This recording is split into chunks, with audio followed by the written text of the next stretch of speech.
ಕರ್ನಾಟಕದಲ್ಲಿ ಮೇ 21ರವರೆಗೆ ಭಾರೀ ಮಳೆ, ಗುಡುಗು, ಮಿಂಚು ಹಾಗೂ ಬಿರುಗಾಳಿ ಸಹಿತ ವಾತಾವರಣ ಮುಂದುವರಿಯಲಿದೆ. ಈ ನಡುವೆ ಹವಾಮಾನ ಇಲಾಖೆ 7 ಜಿಲ್ಲೆಗಳಲ್ಲಿ ಇಂದು ಆರೆಂಜ್ ಅಲರ್ಟ್ ಘೋಷಿಸಿದೆ.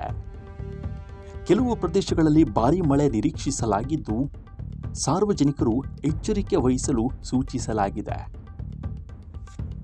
ಹೌದು, ಕರಾವಳಿ ಕರ್ನಾಟಕ, ಉತ್ತರ ಒಳನಾಡು ಮತ್ತು ದಕ್ಷಿಣ ಒಳನಾಡಿನ ಅನೇಕ ಜಿಲ್ಲೆಗಳಲ್ಲಿ ಮುಂದಿನ ಕೆಲವು ದಿನಗಳ ಕಾಲ ಭಾರೀ ಮಳೆ, ಗುಡುಗು, ಮಿಂಚು ಹಾಗೂ ಬಿರುಗಾಳಿಯ ಸಾಧ್ಯತೆ ಇದೆ ಅಂತ ಹವಾಮಾನ ಇಲಾಖೆ ಎಚ್ಚರಿಕೆಯನ್ನು ಕೊಟ್ಟಿದೆ. ಭಾರೀ ಮಳೆ ಸಾಧ್ಯತೆ ಹಿನ್ನೆಲೆಯಲ್ಲಿ ಕೆಲ ಜಿಲ್ಲೆಗಳಲ್ಲಿ ಯೆಲ್ಲೋ ಮತ್ತು ಆರೆಂಜ್ ಅಲರ್ಟ್ ಘೋಷಿಸಲಾಗಿದೆ. ಬೀದರ್ ಮತ್ತು ಕಲಬುರಗಿ ಜಿಲ್ಲೆಗಳನ್ನು ಹೊರತುಪಡಿಸಿ ರಾಜ್ಯಾದ್ಯಂತ ಇಂದು ಮಳೆಯಾಗಲಿದ್ದು, ಆ ಪೈಕಿ 7 ಜಿಲ್ಲೆಗಳಲ್ಲಿ ಆರೆಂಜ್ ಅಲರ್ಟ್ ಘೋಷಿಸಲಾಗಿದೆ. ಹಾಗಾದರೆ ಎಲ್ಲೆಲ್ಲಿ ಮಳೆ ಅಬ್ಬರ ಇರುತ್ತೆ ಅನ್ನೋದನ್ನು ನೋಡೋದಾದರೆ, ಕೊಪ್ಪಳ, ಧಾರವಾಡ, ಗದಗ, ವಿಜಯನಗರ, ಹಾವೇರಿ, ದಾವಣಗೆರೆ ಮತ್ತು ಶಿವಮೊಗ್ಗ ಜಿಲ್ಲೆಯಲ್ಲಿ ಇಂದು ಆರೆಂಜ್ ಅಲರ್ಟ್ ಘೋಷಿಸಲಾಗಿದೆ.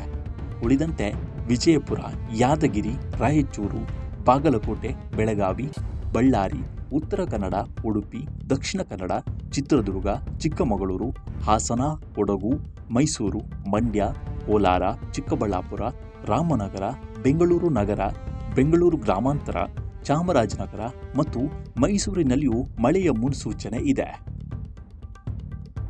ಉತ್ತರ ಒಳನಾಡು ಭಾಗದಲ್ಲಿ ಮೇ 21ರವರೆಗೆ ಮಳೆಯ ಚಟುವಟಿಕೆ ಮುಂದುವರಿಯುವ ನಿರೀಕ್ಷೆ ಇದ್ದು, ಬಳಿಕ ಹವಾಮಾನದಲ್ಲಿ ಸ್ವಲ್ಪ ಬದಲಾವಣೆ ಕಾಣಬಹುದು.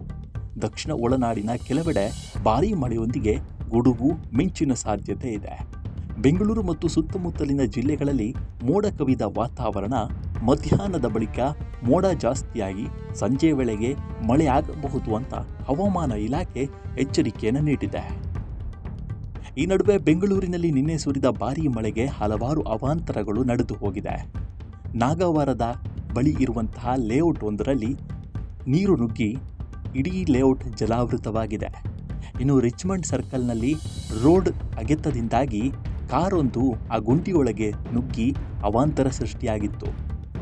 ಹೀಗೆ ಒಂದು ಮಳೆ ಬಂದರೆ ಬೆಂಗಳೂರು ಸೇರಿದಂತೆ ಬಹುತೇಕ ಕಡೆಗಳಲ್ಲಿ ಅವಾಂತರಗಳೇ ಸೃಷ್ಟಿಯಾಗ್ತವೆ.